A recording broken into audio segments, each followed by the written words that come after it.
Okay, guys, I'm back because I told y'all that I watched the pilot for the Deuce, and I watched half of the second episode of the Deuce.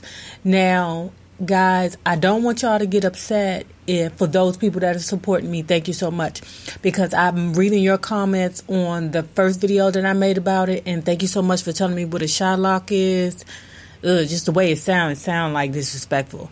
But YouTube, it's better than what it was, but they are like demonetizing a lot of videos, and I'm like, why are you demonetizing a video that is promoting a show that you advertise? Like, I don't know, YouTube is on that bullshit. But at any rate, I want to go back and touch on some things that I missed because I watched the second half of the second episode, right? So I said that there were three main pimps. I'm sorry that I don't remember their names, but it's Method Man's character. It's the African dude that was from The Wire. Oh, and one of my commenters said that the same guy that did The Wire is also doing this too. It's one of the producers on this show too. Did he say he was the producer or the director? I can't really remember. So, but a person that's affiliated with The Wire is also affiliated with The Deuce. And I really, really hope that this show is as successful as The Wire, because so far, guys, I'm invested. I am truly invested in this show. So anyway, okay, let me say it again. You got three main pimps. You got Method Man's character. You got the African dude that's from DC, that's from The Wire. And then you got the London dude. His name is Cece.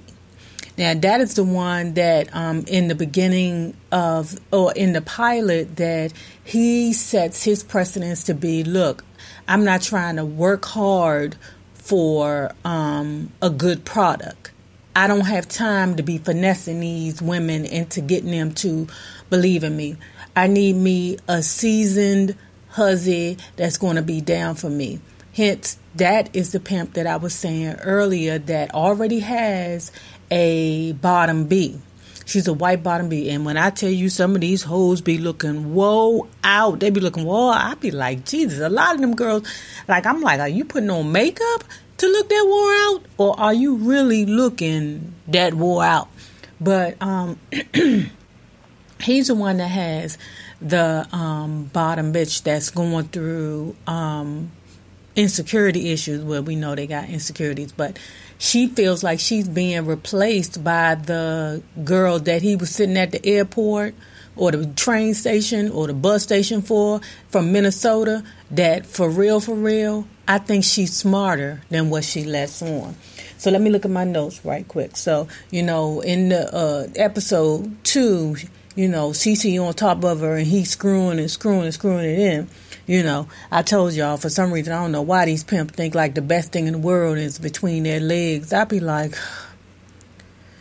I'd be just so ashamed of the black man and the way they think sometimes. I really do.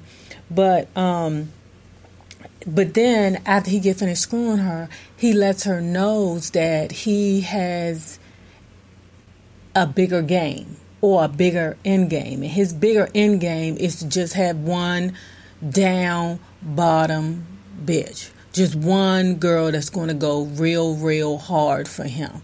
And I'm like saying to myself, this hussy is falling for it. And y'all, I'm telling you, it's crazy how men talk like that to us. Black men talk to us like that even when they're not having us to sell our vagina. They talk to us like, all I need is just one good woman to get me straight and get me together so that I could be a better person. And child, anyway, the girl Lori, that's the girl from Minnesota, she like, okay, yeah, daddy, I hear you talking, but there's some word in these streets about this, porn thing going on. And if you all remember in my my sweetheart, child, she done took the car and went on out with her friends. But my sweetheart had told me that the porn industry was introduced in the 1970s, and I didn't know that.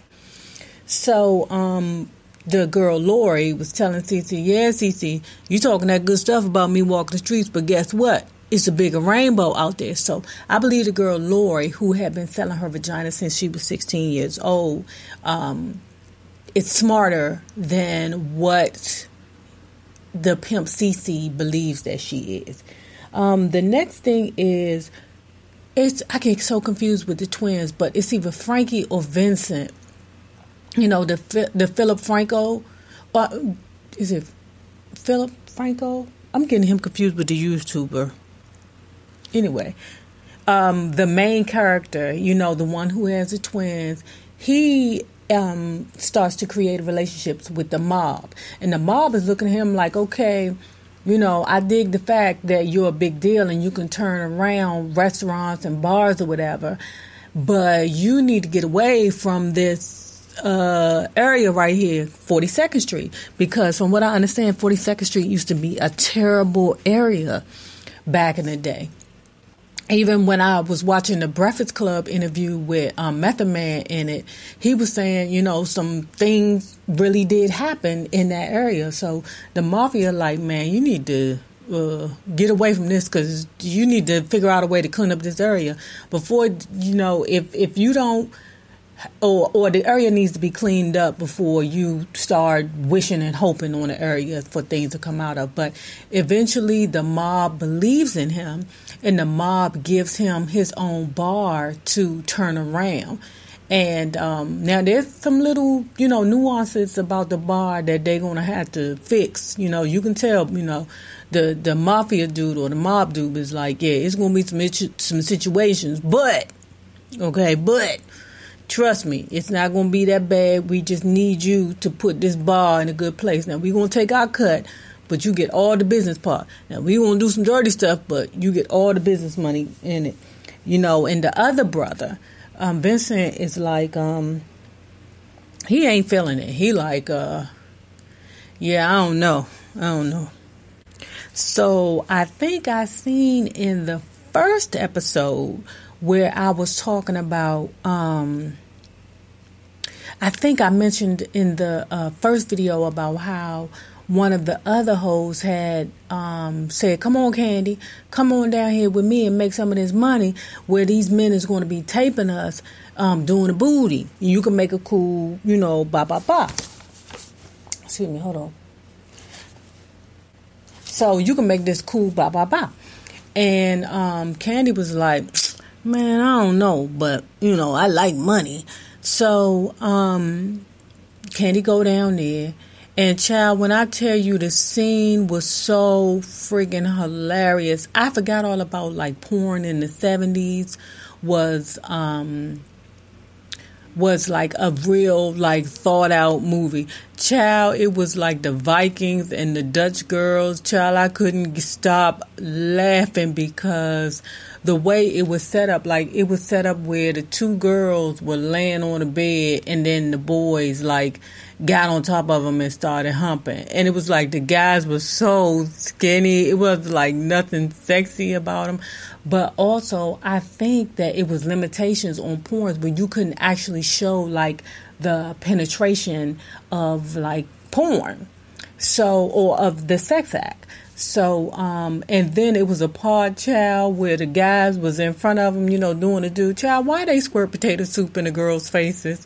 I said, oh my God, this show is so freaking hilarious. But after it was all over, Candy is the hoe that I said I like. The one that's like, oh no, if I sell my vagina, it's going to be for me, not for you, buddy. It's going to be for me, not for you. So she started asking questions about how the movies are actually produced, which I say, yeah, that's a girl after my own heart. She paying attention to, you know, the back part of making the movie, because that's who really make the money. It's not the people laying on their back doing all that, wagging and jacking. It's the people that is producing that's making the money. Remember that. I think I posted something on my IG about that, where, and I'm going to the left right quick, and I promise I'm almost done. But, a guy had said his boss had bought a brand new Lamborghini. And he said, your car is beautiful. And the boss told the employee, you know what? If you work real hard and you stay diligent about your work and you do come to work every day, don't call out, just grind. In 1 more year, I'll be able to buy another Lamborghini.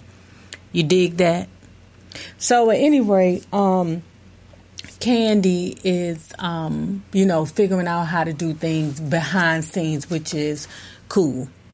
Now, the final part of it, of that, how the episode ended was the girl Lori, the chick from Minnesota, had went up into her little hotel room to get her some little, some money and some interaction going on. And of course, her pimp, Cece, was sitting downstairs waiting for her, which in actuality, that's what the pimp say he is there to do, to guide her and to protect her. So she comes out. He sees her coming out in handcuffs. So the guy who was supposed to be the pimp, that I guess was the person that actually, it was a sting operation. I mean, not a pimp, a John or a trick or whatever you want to call it. I guess it was a sting operation because Cece, the pimp, sees Lori, the hoe, and the trick walking out, and Lori's in handcuffs. Now, they're walking towards the trick's car. The trick is supposedly taking Lori to the station. So Cece walks up on him and was like, sir, that's my wife. What's going on? The trick / police officer was like, mind your business. And then he was like, look, just at least tell me what precinct that you're at so I can go down there and pick her up. He says precinct 15. I guess that was the trigger for pull your knife out and shank him, because the next minute I know, he digging in his butt with a butter knife, and he falls, the dude CC, that ninja CC, he about that work. That ninja CC, you could tell he didn't have him a hard knock life, because he's something awful now. Remember, he cut open his bottom bitch underarm, and now he just didn't cut open this John that was pretending like he was the police. God knows if the pimp wasn't there, God knows what would have happened to that girl. She probably would have ended up dead, which is, likely, because, that Backpage thing, I don't even know if Backpage is still open, but all I know is, that seems to be a very dangerous life. In fact, I don't even understand why people still do it, but I'm going to end it with this. How about the dude stabbed a fake police /trick up child and didn't even find it or get to know where the daggone keys is to the handcuffs, because the daggone girl's still handcuffed. And he don't even know where the daggone keys is to unlock the girl from the handcuffs. But anyway, guys, I love the show. Like I said, if I get enough views on it, if YouTube lets me monetize them, and if y'all keep supporting me, then I'm going to keep giving you the videos. I'm going to watch episode 3 tonight or even tomorrow. So I'll be back with episode 3.